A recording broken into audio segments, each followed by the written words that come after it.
Nandito ako sa LU. Wala lang. Dito ako nag-celebrate ng birthday ko, di ba? Paki ko. Ang ba itong lugar na puntahan ko? Beach ba to o Egypt? Konti na lang Egypt na to, ang init ah. Sobrang daming turista rito. Tapos yung kasama ko, mga terorista. Oy, terorista! Ano yun? Pinagago mo ba ako? Ano yun? Pinagago mo ako? Pakialam ko sa'yo.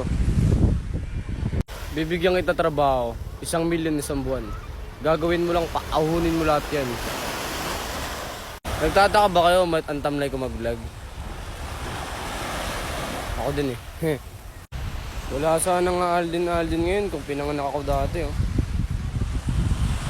Nice joke. Ba't kaya ang dami ng buhangin? Hindi naman sila nanganganak. Ang baduy ko talaga.